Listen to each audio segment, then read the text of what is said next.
To support this Wild World podcast, please check out Autio. It's an app that gives you amazing stories told by some of the world's best storytellers, such as John Lithgow, Phil Jackson, and Kevin Costner, and it's uniquely curated based on your location. It's a perfect audio travel companion for any road trip or just learning more about a trip you want to take. Click on the link in our show notes for more information. Life has existed on Earth for some 3.5 billion years. For the first 3 billion years, everything that was alive lived in the water. And then, for some reason, around 380 million years ago, some of the aquatic animals began to crawl out of the water and explore a strange new world: dry land. The first four-legged animals that appeared on land were amphibians, similar to modern-day frogs and salamanders.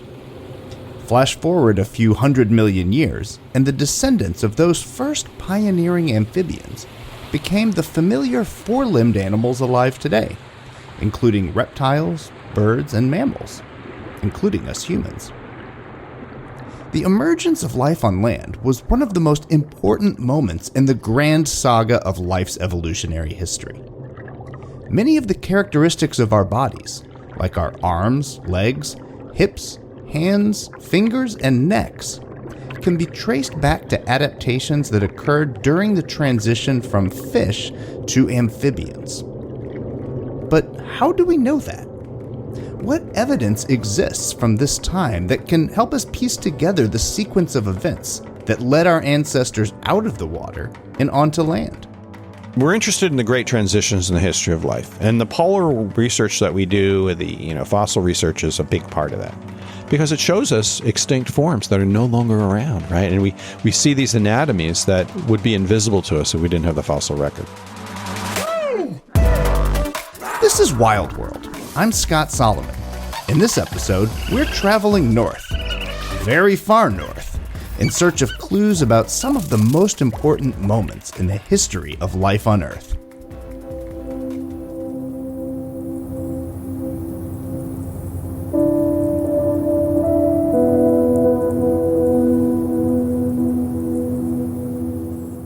Take a look at a map of Canada, and you'll notice a few things. First, it's really big. It's the second largest country in the world. Most of the major cities are located toward the south. Up north, there are vast expanses of wilderness. Mountains and prairies give way to boreal forest, and then eventually, the Arctic tundra. At the northernmost extremes, in the province of Nunavut, there's a cluster of large islands known as the Arctic Archipelago. This is the traditional home of the Inuit people, and this region is really very sparsely populated. It's a harsh place. During the long winters, temperatures regularly plunge to minus 30 degrees Fahrenheit. The summers aren't quite as cold. It often gets up above freezing for at least part of the day during the height of summer. The Canadian Arctic doesn't get a lot of visitors. But my guest Neil Shubin has spent many summers there. Neil is a paleontologist, evolutionary biologist, and an award-winning science communicator. He's the Robert R. Bensley Distinguished Service Professor of Organismal Biology and Anatomy at the University of Chicago. He's also the author of several books, including Your Inner Fish, The Universe Within, Some Assembly Required, and a new book entitled Ends of the Earth: Journeys to the Polar Regions in Search of Life, the Cosmos, and Our Future. Neil Shubin, welcome to Wild World. Well, it's great to be here. Thanks for having me on. Okay, so I want to jump straight into what you were doing in the summer of 2004. You're on a place called Ellesmere Island up in the Canadian Arctic, and you made a discovery. You and your team made a discovery there. Walk me through what was happening when this discovery was made. Well, what happened is we had already been working in the Arctic looking for something, a particular kind of fossil, for a number of years. And we were on Ellesmere Island, which is one of the northernmost islands in Canada. So we're above the Arctic Circle, probably about 700 miles from the North Pole. We were there in the month of July. The reason why we're there in July is because that's kind of the only time you can look for fossils. It gets a little cold and dark starting in August, and it's a little wet in June, so it's really July. And we had to set up a small camp with 6 people. The camp was actually sitting on rocks that are about 375 million years old. And we had worked a while to find this site, but we had found a little site which had thousands upon thousands of fish bones lying on the surface. Found that years before, and we had opened up a quarry, a rock layer that had skeletons of fossil fish. And those fragments that were on the surface were produced by skeletons as they weathered out of the rock. So we were digging into the rock. And it was that year in Ellesmere Island in 2004. It was rainy. It was wet. It was really uncomfortable. In fact, looking back on my field notes, we had very few clear days. Most days either had rain or snow or sleet for half the day, so we didn't work for much of the day. So we only had half days and stuff, but it was pretty crazy. But the remarkable moment for us was in working in this quarry.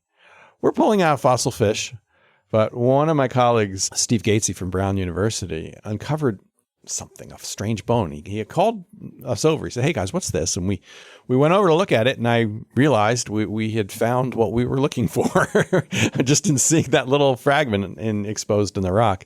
Because what was looking at me was the snout of a fish, and not just any fish, what was likely a flat-headed fish. And that gave away the fact that we had probably found one of the creatures that's really close to all land-living animals, close to one of the first fish to walk on land. And we jumped up and down for a little while, and then we realized, oh no, we only have a couple weeks left in the season, so we had to remove this. And as we removed that, we found a few more of these creatures, Tiktaalik rosea. That was a pretty remarkable field season because we had spent a long time just getting to that site. Mm-hmm. We didn't just land on that site. The Arctic is a big place. That fossil site was 20 feet long. Okay, so how do you do that? It took a while. It took a lot of risk. And also, and that began a lot of work too, because once we removed that from the rock, which we did back in the laboratory, we brought the rocks home, removed it from the rocks in the lab, and it turns out what we had was a fish with scales in its back and fins with fin webbing. But inside the body, we had both lungs and gills. It had a head that had bones that are similar to land-living animals. It was flat and so forth. And when we opened up the fin, we found bones that correspond to the upper arm, forearm, even parts of the wrist. So it was a creature right at the cusp of the transition from life in water to life on land. So it was a pretty remarkable time. It's literally giving me chills just hearing you describe this because, I know a lot about the significance of this fossil, in large part from things that you've written and talked about before. And I want to get into the significance of it in a bit, but I thought maybe we could back up a little bit because you've sort of hinted at this idea that you were looking for this for a while. So you make this discovery. This is a fossil that's never been seen by any human being, and yet you were up in this remote location looking for it. How did you know where to go to look for it? Well, I was working with a former graduate student of mine who became one of my longest and dearest professional colleagues, Ted Deschler. And Ted and I were always on the hunt for new places to look to find the earliest creatures to walk on land. And we were trying to think about where in the world could we look that might have these fossils. And so what you do when you begin this quest is you look for places in the world that have rocks of the right age, to hold these fossils. So, we knew from other discoveries that probably if we're around in rocks that are, in the Devonian period, particularly around 380 to 375 million years old, that should put us in the window of when we should find one of these things. So we look for rocks that were, formed in the Devonian period, in that time period. And then we looked for places in the world that had those Devonian age rocks, but that were formed in ancient rivers and streams, where these creatures likely lived. Now, when you say you looked for them, so you're not like out walking around looking for them. You're like looking through things that, maps, geological maps that are sort of already exist. Is that right? Yeah, that's correct. So we're looking through geological maps. We're looking through scientific papers, going online. Countries, in particular Canada and the United States and a number of others, really invest a lot of resources in understanding what their mineral and rock resources are. And so they map these rocks. And the Canadian Geological Survey sent teams over years to make beautiful maps showing where Cretaceous and Triassic and Devonian age rocks were exposed throughout the Canadian Arctic. So we had at our fingertips literature, papers and maps that described these rocks. People had visited these areas over decades. And it was not just, it was not just Canada, it was the United States and other countries we were looking at. But it turned out that when we sort of really delved into this, one of the largest areas that was unexplored, that had rocks of the right age and the right type to hold these fossils, turned out to be in the Canadian Arctic. Because exposed over, 1,500 kilometers east to west in the Canadian Arctic Islands was Devonian rocks formed in ancient rivers and streams, and in some cases seas. So we had the right kinds of rocks throughout the Canadian Arctic. The trick was to find them at the surface and to be able to work on them, to be able to get a team up there, to get the permits up there. It's one thing having the idea. It's another thing making that idea real. So let's talk about the logistics that go into this, because I think, people maybe have an idea in their mind of what a paleontological expedition looks like. But, what is the reality of it? Like, how do you even get to this kind of a place? What is the kind of equipment that you need to bring with you? How many people are on your team? Walk me through it. Yeah, well, the first thing you've got to do is after you have the idea is to figure out, where do we want to look? I mean, the Arctic's a big place. Where do you begin this? Where do you begin a hunt, right? I mean, it's actually quite intimidating when you start something like this.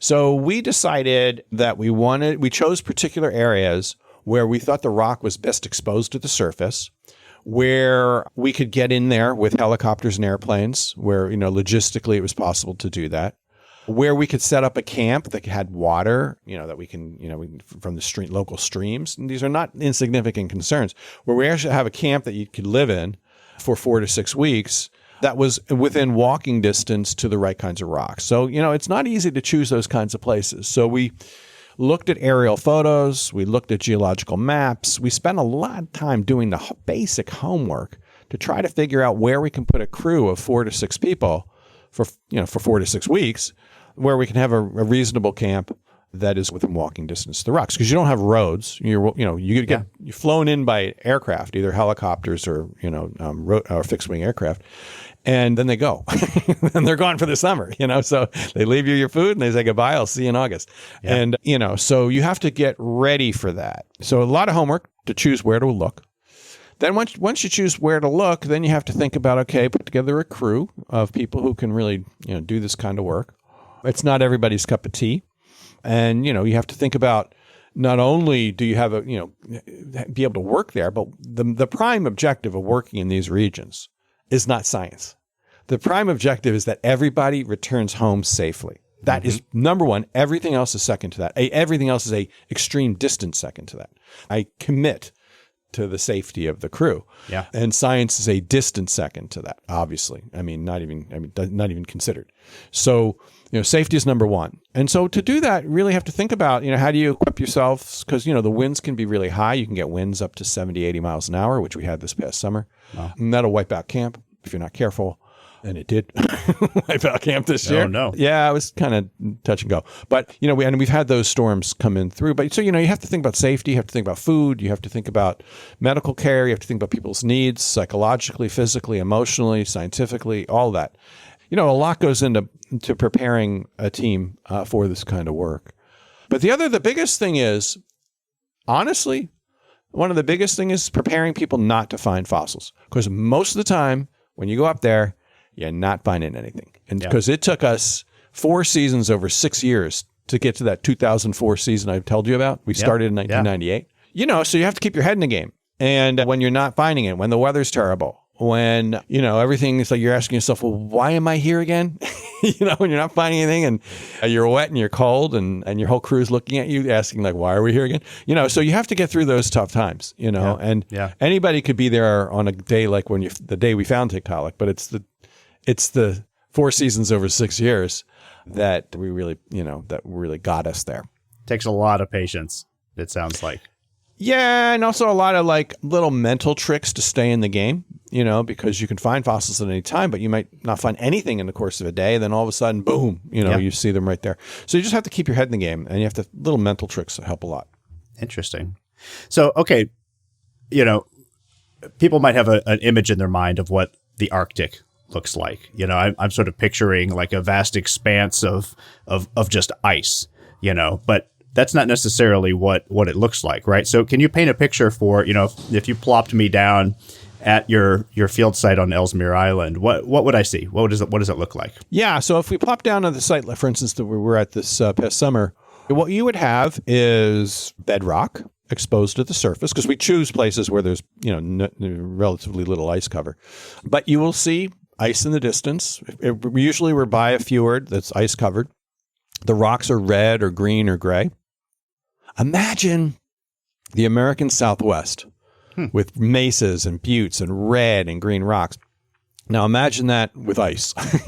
That's kind of what you have Hard in to some imagine, of these Arctic but places. yeah, that sounds really cool. It's a pretty amazing juxtaposition there. Yeah. And you have these beautiful rocks, red and green and so forth. You might have little patches of tundra. You could see muskox walking around. You can see the Arctic fauna, although we don't see a ton of them. But where we are, we're usually about a mile or so from the coast, so there are polar bear out there. Fortunately, we don't see them too often. But yeah, it's a remarkable landscape. And one of the things to keep in mind when we're talking about these polar landscapes is oftentimes you're the first person to walk in these regions. It's such a great privilege to be in these incredibly remote areas where, there might have been a Norwegian crew there 100 years before, but there's no way they did the hikes you're doing. You know what I mean? So you're oftentimes the first person to do these hikes, these treks and so forth. And it's a remarkable privilege. That's amazing.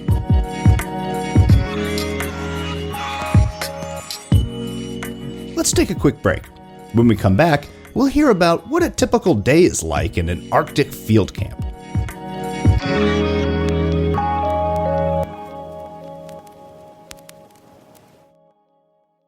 Hi, I'm Scott Solomon. As a scientist and world traveler, I spend a lot of time on the road. And I wanted to share with you an app that can make that time more exciting, educational, and more interactive than your typical audiobook or podcast. Except for this one, of course. It's called Autio. That's Autio. And what it does is it uses GPS to follow your location, and then it gives you audio stories about the places that you're driving by. These stories are told by some of the best storytellers out there, like John Lithgow, Phil Jackson, Kevin Costner, and many others. The stories are short, usually about 3 to 5 minutes long, and they play for you as you drive. Or, if you prefer, you can plan a road trip and then find stories about those places to inspire you before you leave. And Autio's library of stories celebrate every voice and perspective.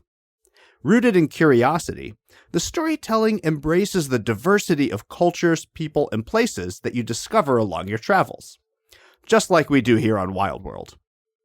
Stories are updated and added every week, so no two journeys are ever the same. Now you can check out the Autio app through a link on our website, wildworldshow.com, or in the podcast show notes.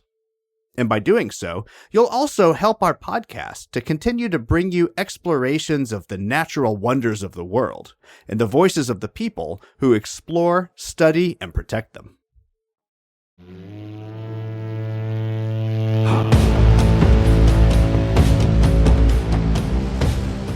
You're listening to Wild World. I'm Scott Solomon, and I'm speaking with biologist Neil Shubin about his work searching for fossils of early land animals in the Canadian Arctic.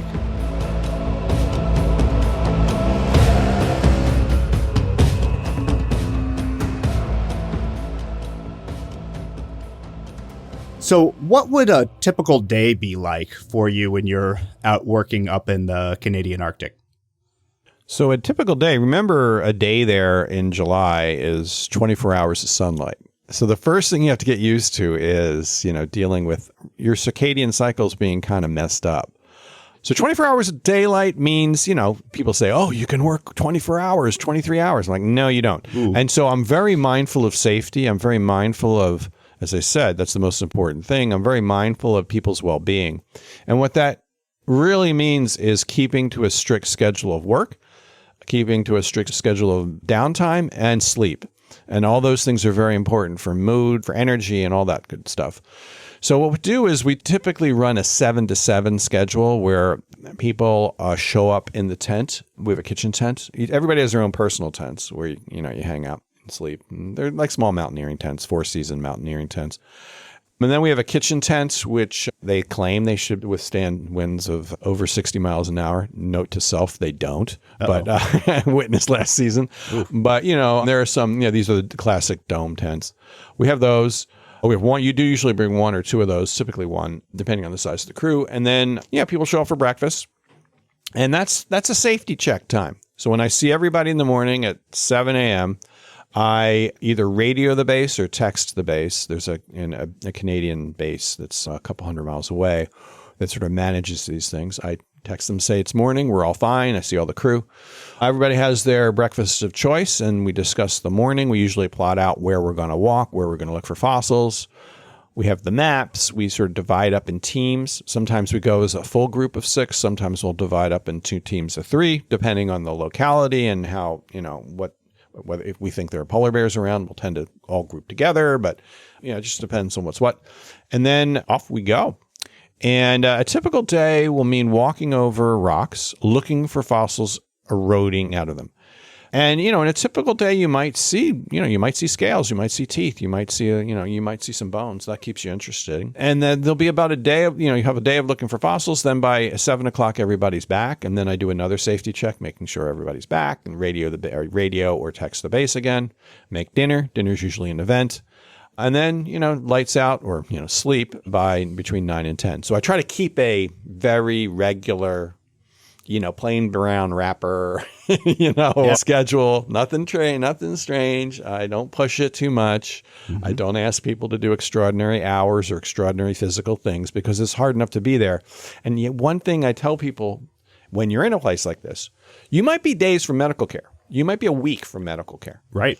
So even like if I sprain my ankle in Chicago, it's not great, but it's not the end of the world, mm-hmm. right? I can still do stuff. If I sprain my ankle out there, even the littlest things are impossible. Just walking to the kitchen tent, just going to the bathroom, all the kind of things that involve living, not even looking for fossils. Yeah. I mean, all that stuff becomes hard. And so, the littlest injury can be a major setback for the entire crew. And the littlest injuries are typically the injuries that'll happen in camp. So we're very mindful of, kitchen fires and kitchen mm-hmm. hygiene and cuts with kitchen knives. It's kitchen, because there's a lot of stuff that happened there. Yeah. Or just, walking around camp, you can sprain your ankle. So I tend to give people a speech beforehand. Hey, take it real easy here. Okay. The whole point is to stay healthy, stay happy, stay in the game. Yeah. Because you're going to have hard days, and they're hard enough without pushing yourself harder than you can handle. Yeah. Yeah. Know your limits is the whole thing. Exactly. Now, you mentioned polar bears. So I have to ask, have you had run-ins with polar bears? Do you have to worry about them coming into camp? What's it like to work in polar bear country? You have to worry about them, and worry about them I do. We had a bear come into camp in 2004 after we found the first Tiktaalik. It was like what a season, I guess. Yeah, exactly. But I mean, we have guns in camp, shotguns, usually loaded initially with bangers, which make a sound like a shell that's really makes a loud just firecracker to scare them sound. away. Yeah, but we will have slugs as well, just in case. We never had to use those. Thank goodness. But, in looking at a lot of the literature, it turns out that the safest thing to bring in bear country is actually bear spray. So usually carry a can of bear spray.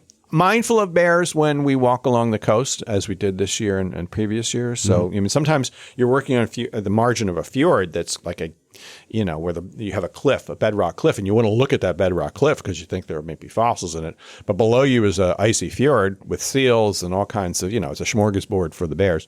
And so you do have to watch it there. And so, you sort of splitting your concentration between the rocks and the potential for bears. That's why we go out in groups, and people keep eyes out for these kinds of things. So let's go back to talking about Tiktaalik, because this was such a landmark discovery, and it's become a famous fossil. And you described it a little bit. You mentioned it had a flat head, and you talked a little bit about the fins and the structure of the fins. So just to back up a little bit, we're talking about one of the animals that made this transition from life in the water to life on land. Right. So what are some of the adaptations that were required in order to move from living in the water to living on land? Right. So you put it right. It's not just Tiktaalik. There's a whole group of these kinds of fossils that are really at the cusp of the transition from life in water to life on land. And they're known from several parts around the world. Tiktaalik's a really nice example of it, but there are others. And each of them share certain characteristics, I think, that are really important here. The first is what's necessary for getting on land is you need a skeletal system that can help you move about and help you feed on land. Walking and feeding in water is very different from walking and feeding on land. Moving about in water, you can bend your back and swim. You can do all kinds of swimming behaviors. You can walk too. There are a lot of creatures that walk on the water bottom. Mm-hmm. Land, it's really walking or slithering, right? That's the thing. So you have to have a skeletal system that can support the body in gravity and move it forward. Likewise, feeding's different too. Like in water, creatures can use suction feeding. They can expand the gape of their mouth really quickly and suck things in their mouth. Well, that's not possible on land. It's really all about biting on land. So suction feeding is kind of not the thing, except in very, very special cases. So, you could think about the skeletal system has to deal with all kinds of changes. Living in water, you're not dealing with gravity as much. You can be neutrally buoyant in water, whereas on land, gravity is a big thing. The other thing when you think about going from water to land is respiration.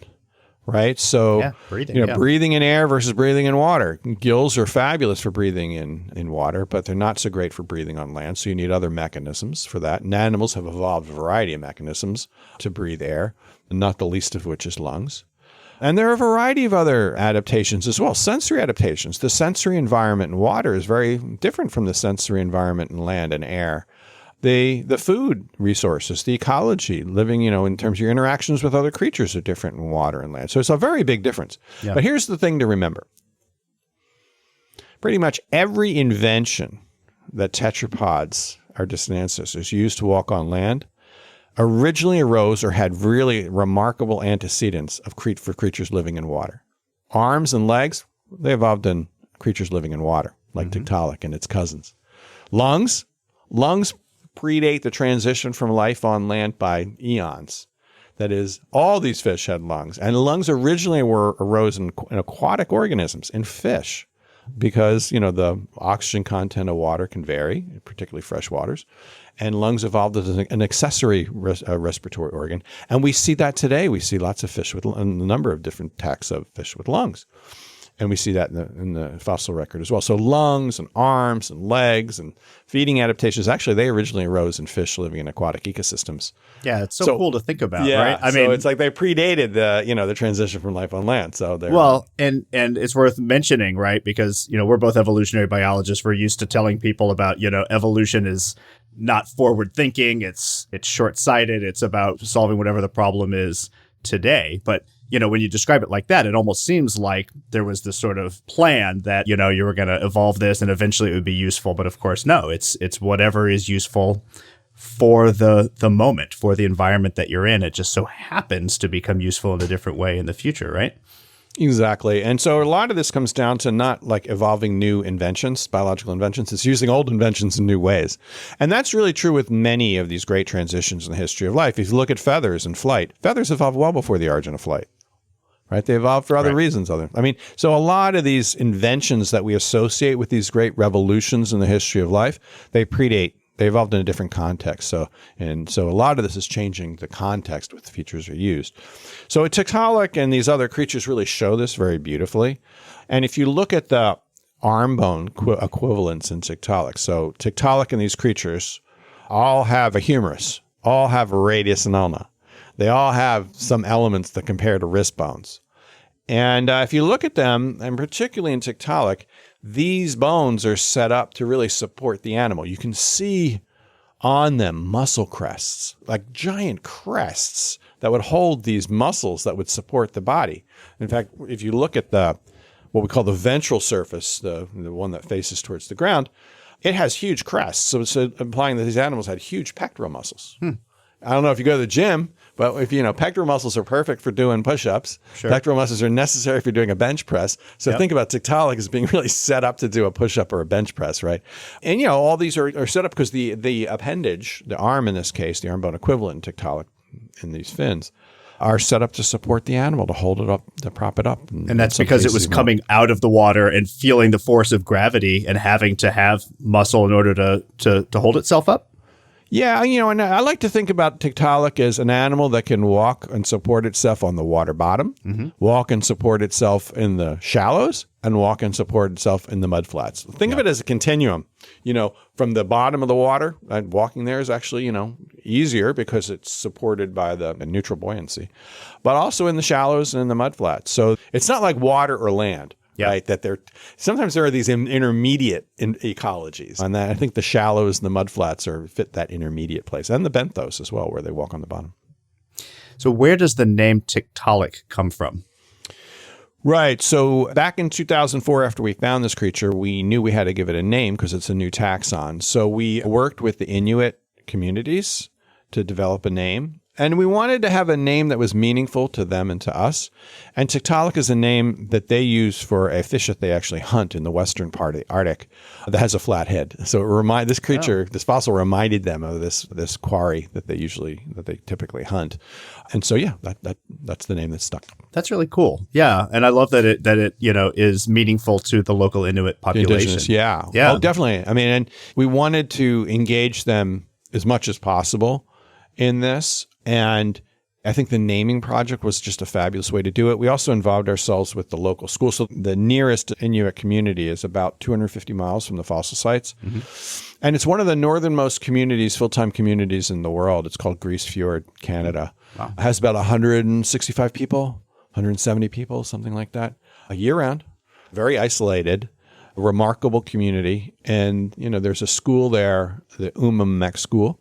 And it's a one-room schoolhouse, and we gave them, it was, as soon as we had Tiktaalik, we sent them a cast of the fossil. We sent them information around it. Oh, that's great. Yeah. What did they think about it? Were they excited about it? Were they, Yeah. Oh, yeah. I mean, I think, and we've had, so in the expeditions, we've had Inuit youth on our, from Grise Fjord on the expeditions as well. And they've been wonderful. That's awesome.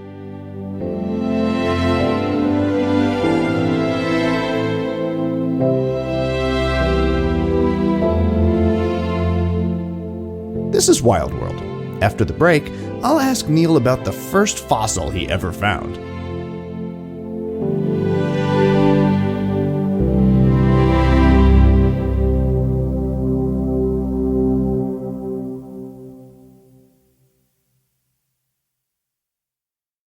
To support this Wild World podcast, please check out Autio.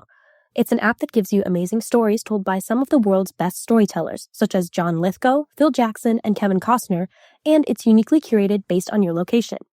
It's a perfect audio travel companion for any road trip or just learning more about a trip you want to take. Click on the link in our show notes for more information.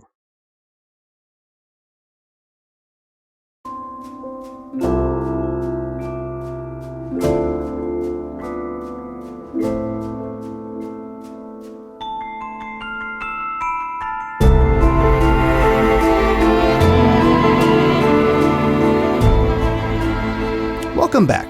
My guest is biologist and author Neil Shubin, who does fieldwork in the Canadian Arctic.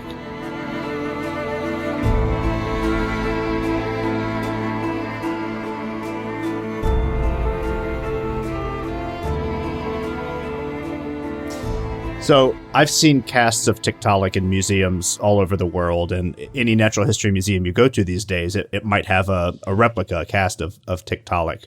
But I'm wondering, if you're holding the real original fossil in one hand and a replica in the other, would they look very different? I guess what I'm getting at is, are there things that you can learn and study about a fossil like Tiktaalik that you can't get from working with a replica? For the most part, in terms of the shapes of the bones, the size of the bones, the anatomy of the bones, the detailed anatomy of the bones, showing the crests of muscles and the holes, so-called foramina, all that you can get from the casts, because the casts are really super high resolution.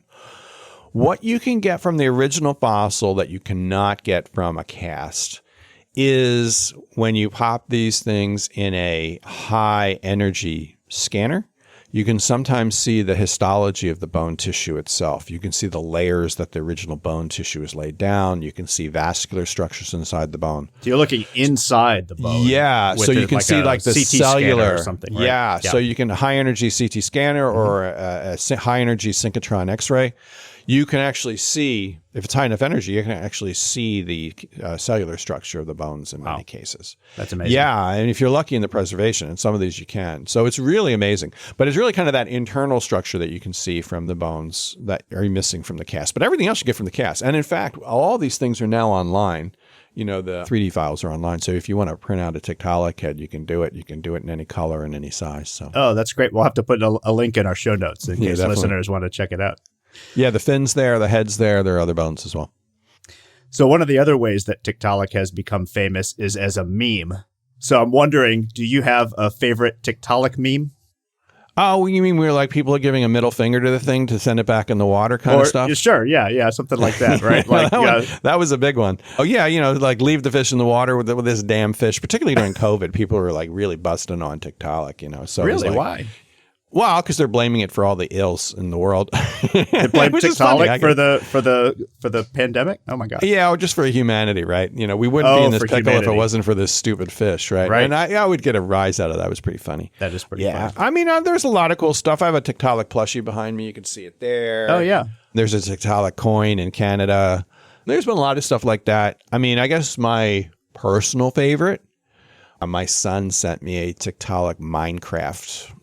Whoa! Somebody made a Tiktaalik in Minecraft and had one. So that to him was incredible importance, and so that's what stuck. That's when you know it's made it. Tiktaalik has truly made when it. When your son comes to you with a Tiktaalik, Minecraft Tiktaalik, yeah, exactly.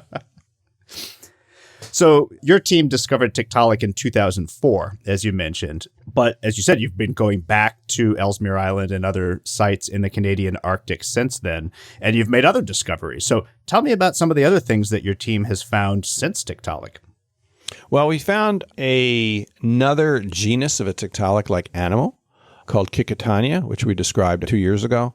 That one is a smaller version of a Tiktaalik-like animal and much more aquatic. But it has all the features of the Tiktaalik jaw, has features of the Tiktaalik fin and so forth, but it's clearly much more aquatic. But the thing about that one is it's actually derived in being aquatic. It's not primitively aquatic. And we know that by when we put it on the evolutionary tree.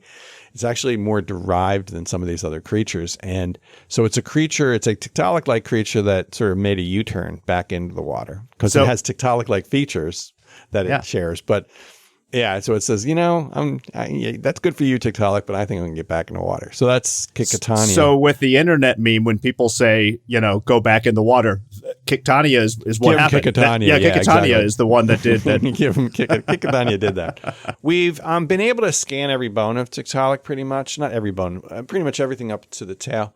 And really have a 3D reconstruction now, which is really beautiful. We can look at each joint and so forth. We made a very big discovery this summer. I'm afraid that I can't talk about, but all right. Yeah, we're really super excited about that. But hopefully that'll be published. I'll talk about once it's published in a peer-reviewed paper. Yeah, but that'll probably be a few months' time. But no, it's a never-ending. And so we continued the search. We went to Antarctica in similar rocks, looking for Tiktaalik cousins.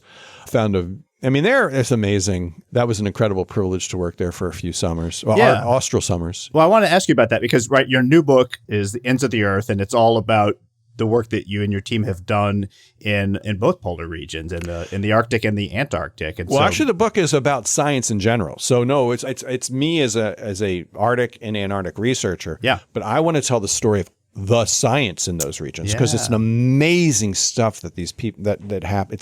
I'm so privileged to be part of a scientific community that's international, that's worked in both polar regions.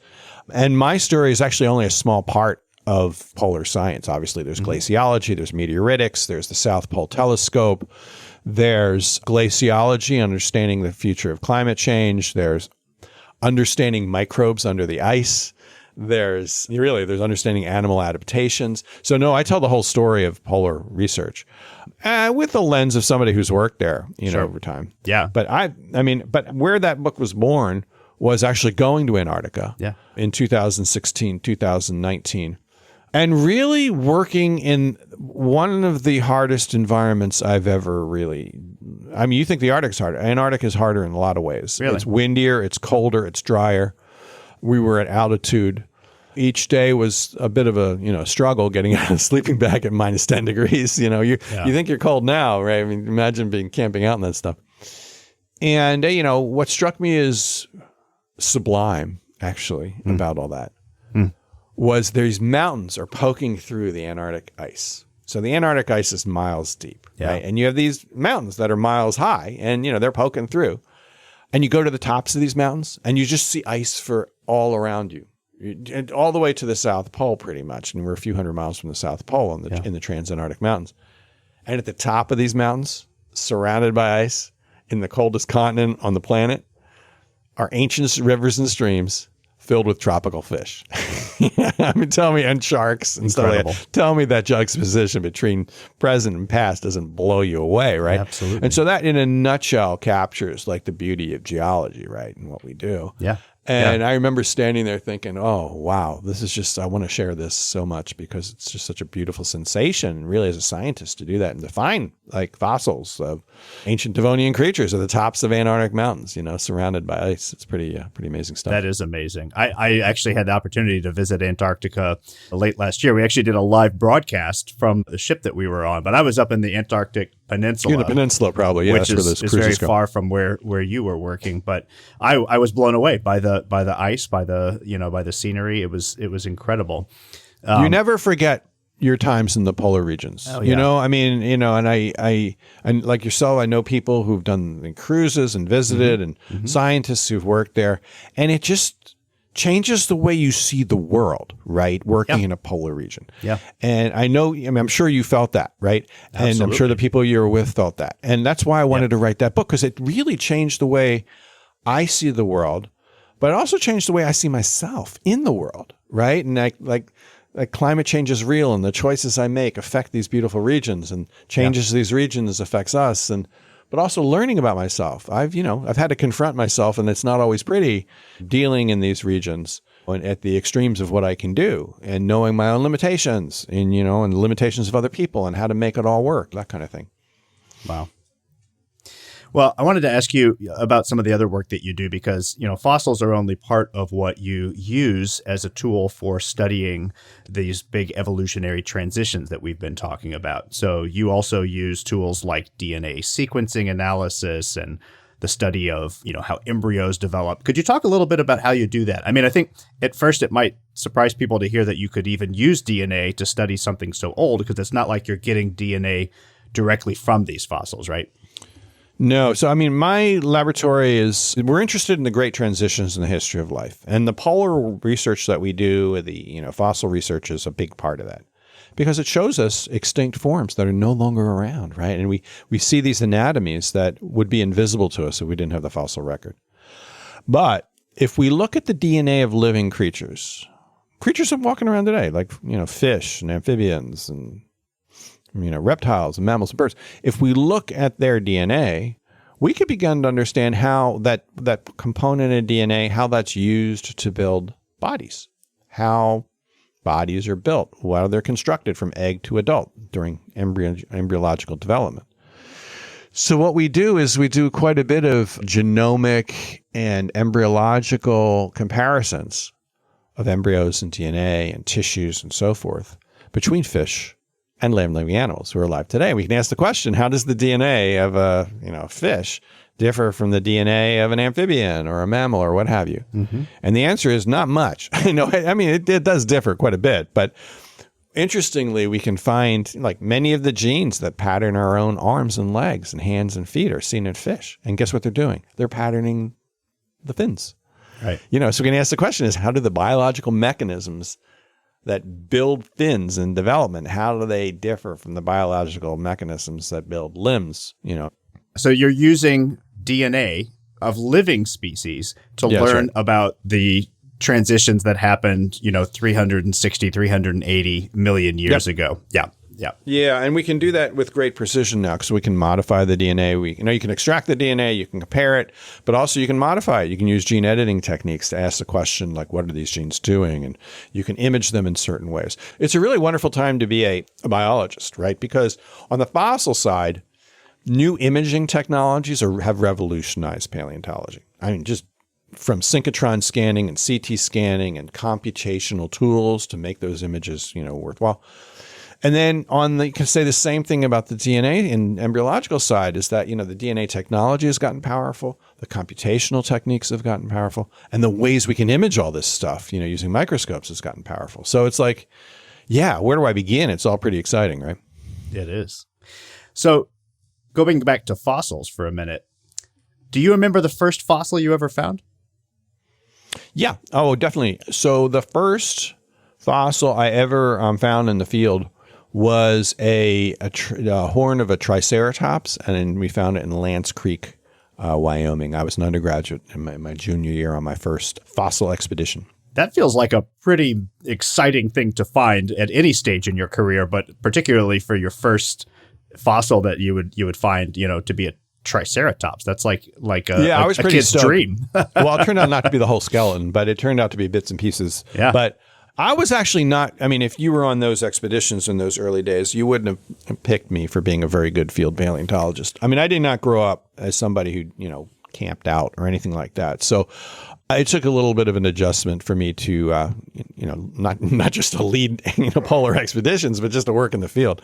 I wasn't too promising as a fossil finder. I wasn't very promising as a field person, but I really liked doing it and I stuck to it. And I learned from really good people and learned from my mistakes and it's kind of about growing into it. That's kind of what I did, and looking back on it.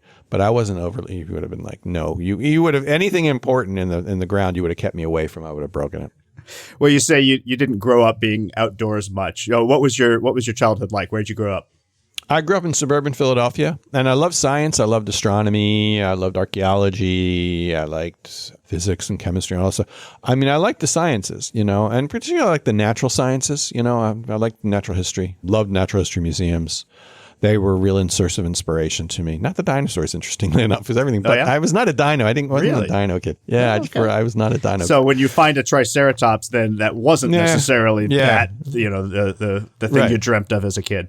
No, I was where are the mammals at? That's what I was asking. So, all right. Color me weird on that one. But I knew when I went to college, I wanted to do science in one way or another, either like as a doctor or a veterinarian or as a researcher or something like that. And I took a course in my freshman year on human evolution and then volunteered at the local museum. And then realized, hey, wait, you mean they pay people to go around the world and find fossils that tell us about the history of life? I'm like, yeah, sign me up for that. And so I figured, well, I may not get a job in that because there are not a lot of jobs, but maybe if I go to graduate school, at least I'll spend 5 or whatever years doing what I like. And so that's kind of what happened. Wow. So would 8-year-old Neil be excited about what you're doing now? Oh, stoked. Yeah. And honestly, 8-year-old Neil comes out like every expedition. It's like, I pinch myself. I kid you not. I pinch myself like, even when we don't make a big find. That I'm able to go to these amazing places, work with really wonderful people, and free to ask the questions I want to ask. It's a great privilege to do that. I never lose sight of that, honestly. And to learn a lot from the landscape, to learn a lot from the people, learn a lot about myself in the process. Yeah, I feel like an 8-year-old a lot, to be quite honest. Then when we find something, I'm a 7-year-old, or a 6-year-old. I'm jumping up and down, giddy with joy. Yeah, yeah, definitely. What's the way that you would celebrate? So if you find a big thing, right? There's this famous story of discovering Lucy, and they were playing Lucy in the Sky with Diamonds in the camp. What's your field song if you make a big discovery? For me, it's all about food. I make a great dinner. Yeah. Oh yeah. I bring good meal. Yeah. Good meal. I bring lots of great food, and we have a feast. So what's your ideal, you're saving this meal up for I don't a major save it celebration?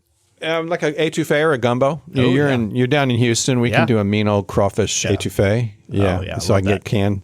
Yeah, we can do that. Although honestly, we made a big discovery. I didn't do it this year because we were close to the coast and there are polar bears everywhere. And I didn't want the smell of an etouffee going into the... that calls them in? Okay. Yeah, it would be like chumming for polar bears, sending that odor. Yeah, it's over not much tier. of an issue down here in Houston or in New Orleans. No, I'm just going to keep them down there. No, we do all... I'll make pizzas. We do all kinds of different chilies, green chilies, white chilies, red chilies. We do Indian cuisine, vindaloos, or anything spicy. People like vindaloos, super hot vindaloo. I'll do that. Oh, yeah. Yeah, we'll do all kinds of cuisine. It just depends on the crew, really. I mean, like if you were to come on an expedition, one of the first questions I would ask you, after going through, the scientific checklist, the, physical checklist, all that stuff, like what's your favorite foods? What's your comfort foods? What should I have for snacks? What should I make for dinner? What's like when you go out to dinner, what's a special meal for you? That kind of thing. And I usually find a way to make it up there, usually using freeze-dried components, which we can either do in the lab, we can dry things, or we can buy the components, the vegetables, the meats. If you're if you're a vegan, we'll figure that out too.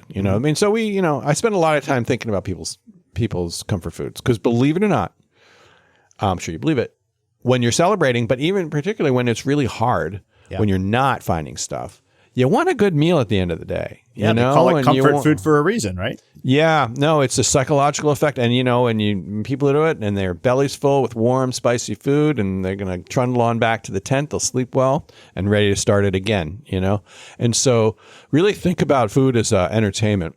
And we have this candy tub, like senior eminent professors have been known to have tears in their eyes when they open our candy tub at the end of a day. I mean, it's a...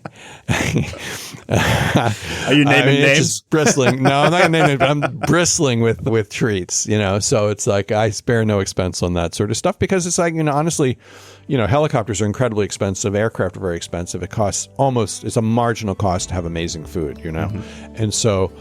yeah, so we do that, and it makes it special, So I want to go in the field with you. This sounds great. You're making me hungry. Yeah. Can't wait.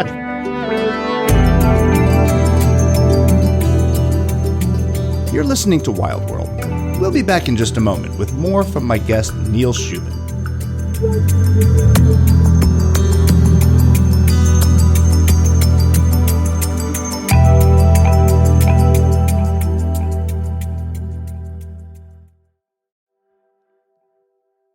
To support this Wild World podcast, please check out Autio.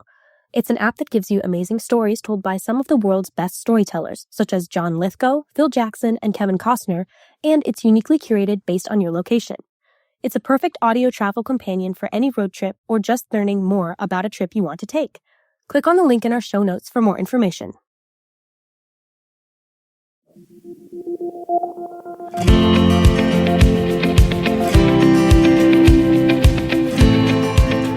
This is Wild World.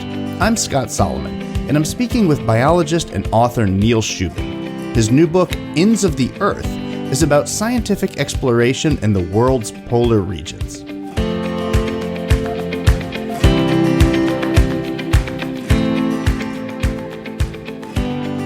So, what advice would you give to someone who is, thinking about maybe a career in paleontology? Yeah, I mean, I think, the advice, it depends what level they're in, if they're in like college or something like that. I would say, the most important thing for me in becoming a scientist was having a really broad-based liberal arts education. I know that's so out of fashion, right?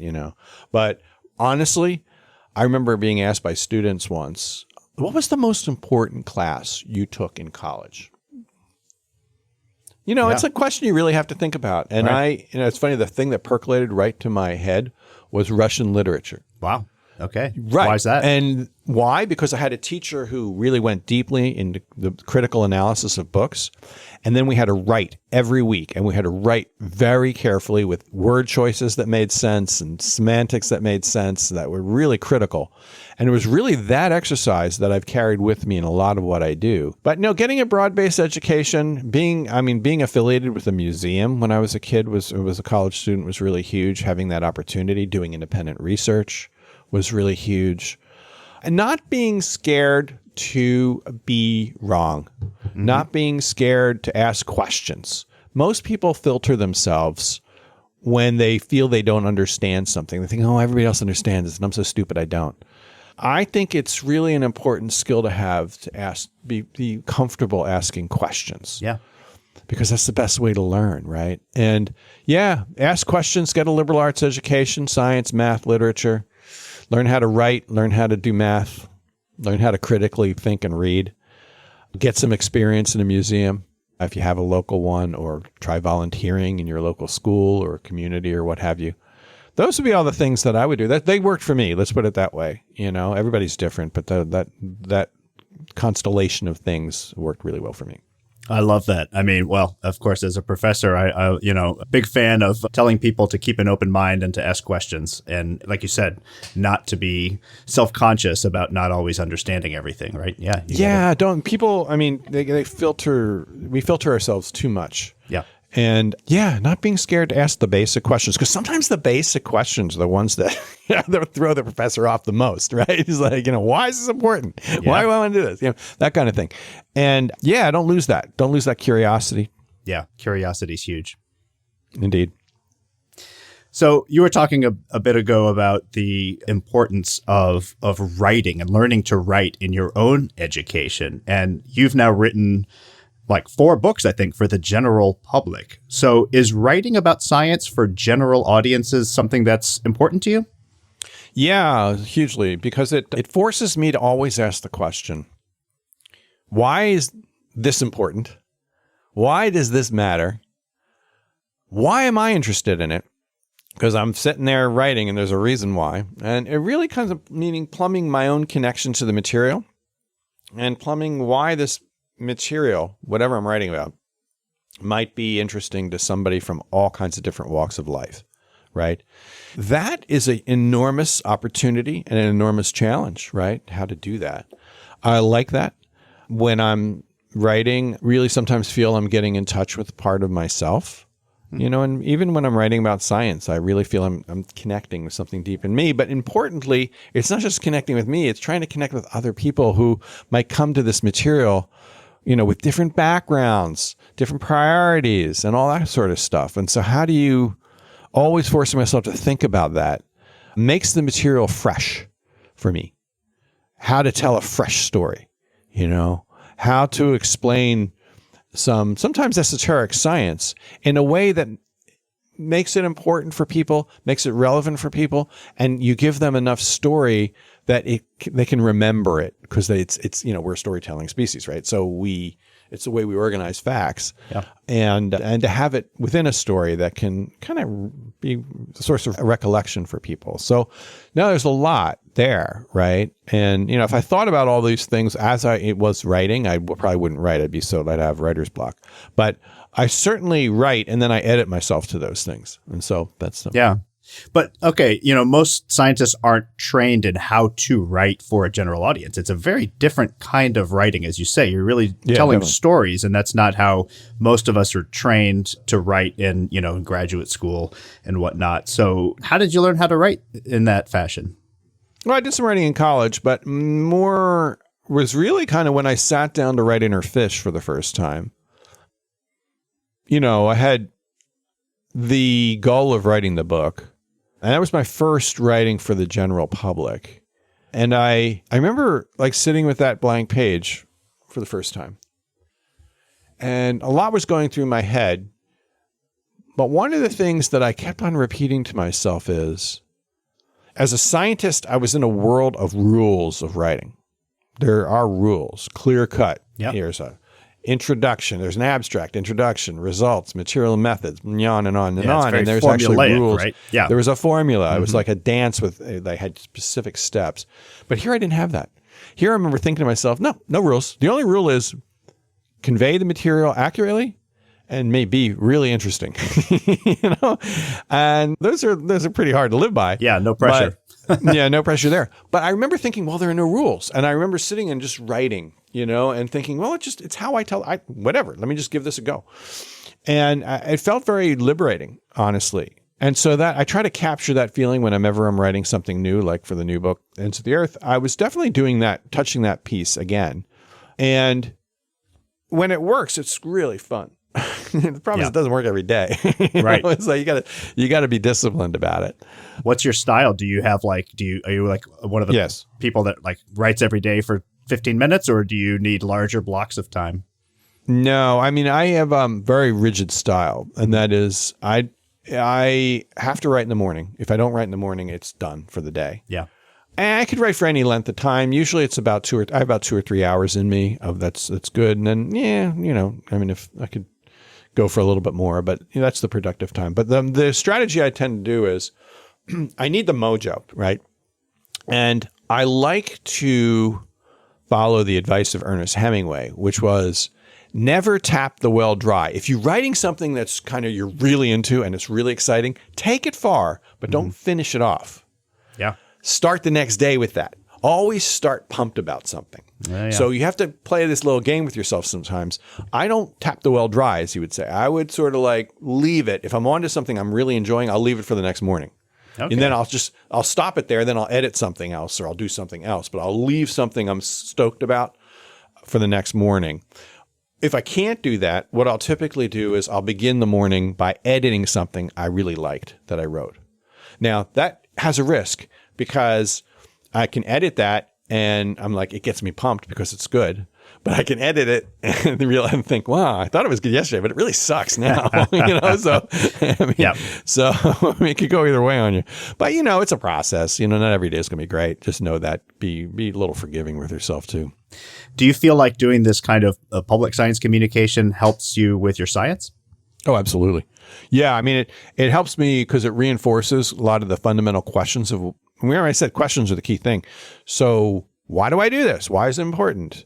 What matters to people? If I'm in my own little bubble in the lab or in the tent in the field, I won't be touching that. I won't be connected to that, right? So, yeah, I mean, I have to do that. And then, and it helps me learn, it helps me grow. Now, I know you've also been connected with the Field Museum, one of our great museums in this country. And I'm wondering what you see as the role of museums when it comes to science communication, connecting science with the public.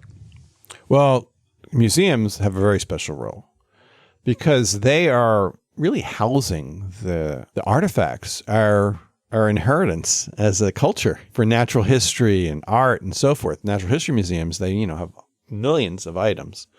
These collections are our inheritance. They're really, so important. But importantly as well with the museum is they, unlike colleges, unlike universities, they communicate to all walks of life. Mm-hmm. They communicate to 4-year-old kids. They communicate to their parents. They communicate to teenagers. They communicate to trustees. They communicate to business people. They communicate to political leaders. Everything. They are, scientific communication in a box at all levels. So, and they're doing it with oftentimes the original materials. We're dealing with physical objects, which change the way we think about the world or affect the way we think about the world. Well, museums are front and center in that. And so it's no mystery why, if you talk to a lot of people interested in natural history as professionals, they were inspired by museums as kids, right? Yeah. Because that's what they do. And, there's nothing for me. Yeah, I hated school, so field trips to museums were like perfect because we didn't go to classes. But I learned more in those than I did in my classes. Yeah. And so it's no mystery I went into the field, and no mystery I gravitated to a museum when I was a college student, right? Yeah. Yeah. And so, yeah, it was because of that, their role communicating to all levels, right? And the awe and wonder. So they're in the awe and wonder business, right? Exactly. And so the awe and wonder of seeing a dinosaur or a gem or a mammal fossil or whatever turns you, or a mummy or whatever, it's like, what? It's like, and the first question people always ask is it real? And if it is real, it's even better, right? Because it's an object, right? Yeah. It's not this abstraction. So there's something tangible, something physical about it. And yeah, it really, and the kind of experiences you have in a good museum, you keep for life, right? So it's really a beautiful thing. Yeah, it's the communication and the education, but it's also the inspiration, right? Awe and wonder. Yeah, exactly. It makes you want to know more. Right. So what advice would you give to maybe scientists who are considering doing science communication, whether it's writing for the public or, working with a museum? Like what advice do you give to people who want to get into public science communication? I think it begins inside of you. And that is tap into your own awe and wonder. You went into this field for real reasons, for your own excitement. You were excited and still are. So what brings that about? So if you can tap into your own awe and wonder and excitement, your own narrative, your own experience, your own personal approach to the material, you'll develop your own voice. You'll naturally develop your own voice because it'll flow from your own sense. So really, I think developing your own voice, which means I think starts with tapping into your own excitement, your own wonder, your own awe.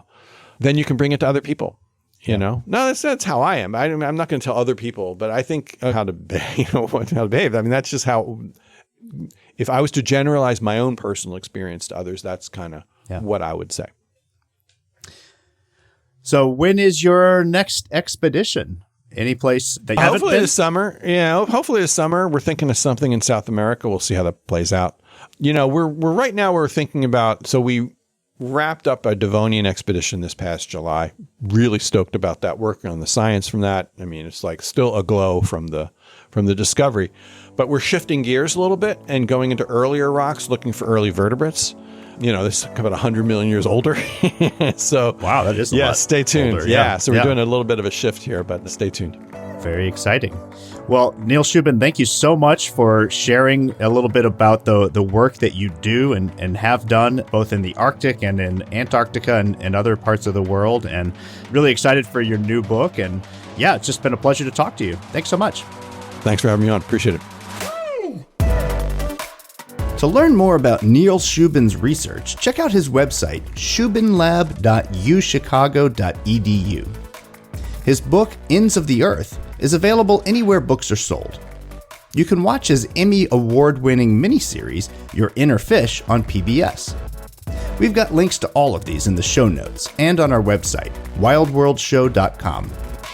If you enjoyed this episode, please consider leaving a rating or review on your podcast platform. You can subscribe and follow us on social media to get updates about new episodes and to see pictures of our guests and the amazing places they work. This episode of Wild World was produced by 3Wire Creative. That's it for this episode. Join me next time as we explore another part of our wild world.